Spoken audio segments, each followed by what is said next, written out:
बहुत ही कम तेल में आज बनाएंगे बहुत ही टेस्टी सा नाश्ता। बच्चों से लेकर सभी बड़ों को पसंद आएगा। चलिए रेसिपी शुरू करते हैं दोस्तों। वीडियो एंड तक देखिएगा तभी पूरी रेसिपी आपको समझ आएगी स्टेप बाय स्टेप। यहाँ पे मैंने 1 कटोरी चावल का आटा लिया, आधी कटोरी मैंने सूजी ली है। सूजी ध्यान से दोस्तों इसमें बारीक वाली ऐड कीजिएगा। इसमें मैंने डाल दिया है नमक आधी चम्मच। और इसमें पानी डाल के इसका एक हम घोल बनाएंगे। बहुत ज़्यादा गाढ़ा नहीं करना है, इस घोल को पतला ही रखना है हमें। इसमें आधा गिलास पानी मैं और ऐड कर रही हूँ।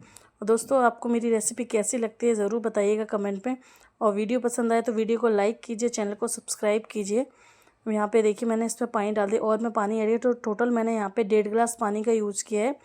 मेजरमेंट परफेक्ट ध्यान रखिएगा तभी आपकी रेसिपी बिल्कुल परफेक्ट बनेगी।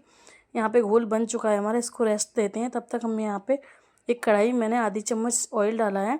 ऑयल गर्म होने के बाद यहाँ पे कुछ सब्जियाँ, पत्ता गोभी, प्याज, शिमला मिर्ची कट कर लिए मैंने, गाजर। इन सारी सब्जियों को हल्का सा हम सौटे करेंगे, बहुत ज़्यादा ओवर कुक नहीं करना हमें। हल्का सा पहले इसमें प्याज डाला है मैंने, प्याज हल्का सा सौटे किया है। इसके बाद कैप्सिकम यहाँ पे मैं डाल रही हूँ, इसको भी हल्का सौटे कर लूँगी। फिर इसमें गाजर और पत्ता गोभी ऐड कर दें। आप अपनी चॉइस की कोई भी सब्जियाँ ऐड कर सकते हैं। और बच्चों के लिए बना रहे हैं तो इसमें पनीर वगैरह, चीज़ वगैरह और भी चीज़ें ऐड कर सकते हैं। लेकिन मैंने यहाँ पर सिंपल इंग्रेडिएंट्स से बनाया है, जो घर में मिलती हैं वो सारी चीज़ों से। इसको अच्छे से हम सौटे कर लेंगे यहाँ पे। इसके बाद हम इसमें कुछ बेसिक सी चीज़ें डालेंगे। चिली फ्लेक्स में थोड़ा सा ऐड कर रही हूँ और थोड़ा सा ही मैंने इसमें नमक ऐड किया है। अब इसमें एक मसाला ऐड कर रही हूँ मैं, मैगी मसाला, जिससे सारे फ्लेवर इन्हेंस हो जाएंगे। इसके बाद आपको कोई मसाला डालने की ज़रूरत नहीं है।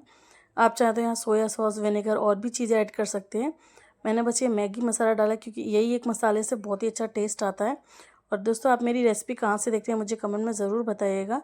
यहाँ पे इसको निकाल लिया मैंने स्टफिंग, और ठंडी हो रही है स्टफिंग।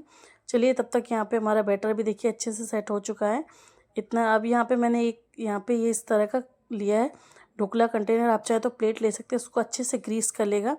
और 1 चम्मच से थोड़ा सा कम, 1 चमचे से थोड़ा सा कम इसमें डालेंगे हम। ये देखिए इस तरह से ही डालेंगे।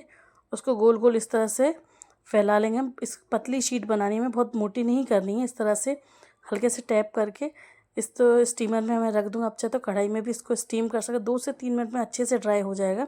आप चाहे तो ढेर सारी ये शीट बना के भी रख सकते हैं, बाद में जब आपको खाने का मन हो तब इसको स्टफिंग बना के आप कर सकते हो। साइड में से देखिए इस तरह से इसको किनारी से हम कट करेंगे तो ईजिली निकल जाए। बस ध्यान रखिएगा दोस्तों कि आपको इसे ठंडा होने देना। अगर गरम गरम निकालेंगे तो शीट बिल्कुल भी निकलेगी नहीं और टूट जाएगी।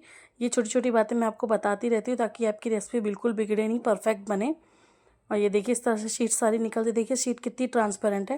इसी तरह सारी शीट मैं यहाँ पे बना लूँगी। और यहाँ पे जो बैटर बचा है उसका भी आप कुछ बाद में बना सकते हैं। चीला वगैरह मैंने यहाँ शीट थोड़ी सी बनाई है। उसके बाद मैंने इसका चीला बना लिया था बाकी बैटर का। और ये देखिए जो स्टफिंग हमने बनाई थी वो इस तरह से इसमें अच्छे से स्प्रेड कर देंगे। यहाँ पे सभी तरफ से मैंने स्प्रेड कर दिया यहाँ पे। और धीरे से इसको रोल करेंगे, जैसे रोल बनाते हैं ना, इस तरह से। देखिए इस तरह से रोल कर रही हूँ मैं यहाँ पे। और ये बच्चों के टिफ़िन बॉक्स में भी दे सकते तो भी बच्चों को बहुत ही टेस्टी लगेगा खाने में। ये देखिए कितने अच्छे से ये रोल हो रही है, ट्रांसपेरेंट भी इतनी कि टूटेगी भी नहीं। और सब्जियां भी अच्छे से दिख रही हैं इसमें। अब हम इसको कट करेंगे। ये देखिए मैं इसको कट कर रही हूँ। फर्स्ट पीस मैंने इस तरह का कट किया है यहाँ पे। और ये देखिए कितने अच्छे से सारी सब्जियां भी अच्छे से इसमें हो चुकी है। ये देखिए कितना अच्छा लग रहा है ना, एकदम परफेक्ट लग रही है हमारा नाश्ता। एकदम कम तेल में बहुत ही झटपट बनने वाला नाश्ता है ये। अब हम इसमें एक ट्विस्ट देंगे जो है चिली ऑयल। इसकी रेसिपी आपको चाहिए तो मुझे कमेंट में ज़रूर बताइएगा, मैं आपके साथ शेयर कर दूँगी। थोड़ा सा चिली ऑयल में इस पर स्प्रिंकल करें, इससे टेस्ट और दुगना हो जाएगा इसका। और देखने में भी बहुत अच्छा नाश्ता लगेगा।